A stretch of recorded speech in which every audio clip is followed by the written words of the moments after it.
Assalamualaikum warahmatullahi wabarakatuh. Perkenalkan, nama saya Putri Arganeta Permana dari kelas 202.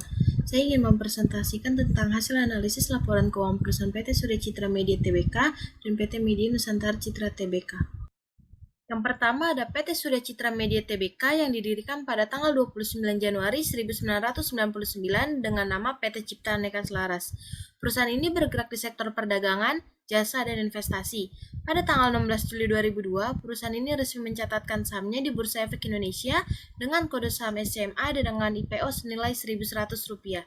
Total saham yang terdaftar di Bursa Efek Indonesia ialah sebanyak 1.875.000.000 dan kapitalisasi pasar sebanyak 19.240.099.000.000. Produk unggulan dari perusahaan ini ialah berupa layanan televisi, layanan video streaming, layanan jejaring sosial, periklanan, dan lain-lain.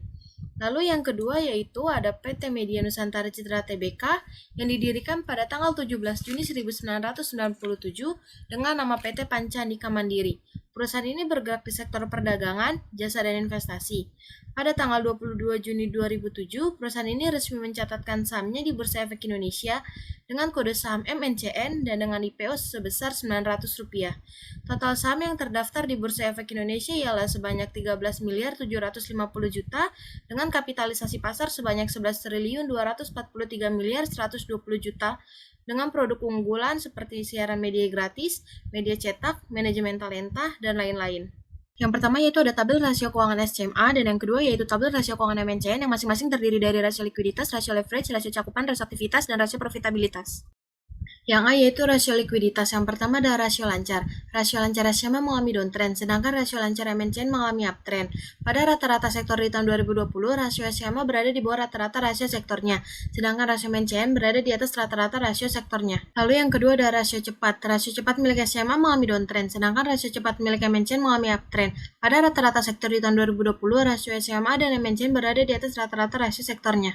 Lalu yang B yaitu rasio leverage. Yang pertama rasio utang terhadap ekuitas. Rasio utang terhadap ekuitas SCMA mengalami uptrend, sedangkan rasio utang terhadap ekuitas MNCN mengalami downtrend. Pada rata-rata sektor di tahun 2020, rasio SCMA dan MNCN berada di atas rata-rata rasio sektornya. Yang kedua yaitu rasio utang terhadap total aset. Rasio utang terhadap total aset SCMA mengalami uptrend, sedangkan rasio utang terhadap total aset MNCN mengalami downtrend. Pada rata-rata sektor di tahun 2020, rasio SCMA berada di atas rata-rata rasio sektornya, sedangkan rasio MNCN setara dengan rata-rata rasio sektornya. Lalu yang C ada rasio cakupan. Yang pertama ada rasio cakupan bunga. Rasio milik SCMA mengalami downtrend, sedangkan rasio milik MNCN mengalami sideways. Pada rata-rata sektor di tahun 2020, rasio SCMA dan MNCN berada di atas rata-rata rasio sektornya. Lalu yang D yaitu rasio aktivitas. Yang pertama ada perputaran persediaan dalam hari. Rasio SCMA mengalami downtrend, sedangkan rasio MNCN mengalami uptrend. Pada rata-rata sektor di tahun 2020, rasio SCMA berada di bawah rata-rata rasio sektornya, sedangkan rasio MNCN berada di atas rata-rata rasio sektornya. Lalu yang kedua yaitu perputaran total aset. Rasio SCMA mengalami downtrend, sedangkan rasio MNCN mengalami sideways. Pada rata-rata sektor di tahun 2020, rasio SCMA berada di atas rata-rata rasio sektornya, sedangkan rasio MNCN berada di bawah rata-rata rasio sektornya. Dan yang E yaitu rasio profitabilitas. Yang pertama ada rasio margin laba neto.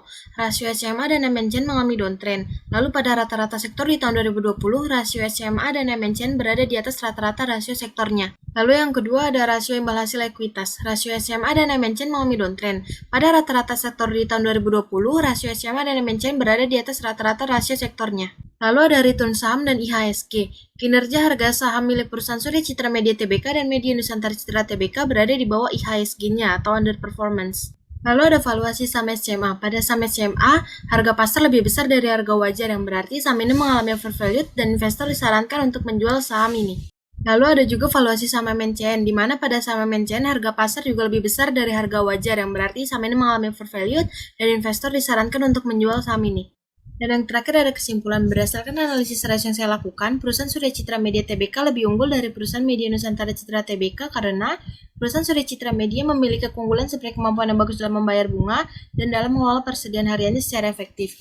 Saran yang dapat saya berikan kepada investor berdasarkan hasil analisis saya ialah investor yang memiliki saham SCMA dan MNCN disarankan untuk dijual atau sell karena harga kedua saham ini mengalami overvalued.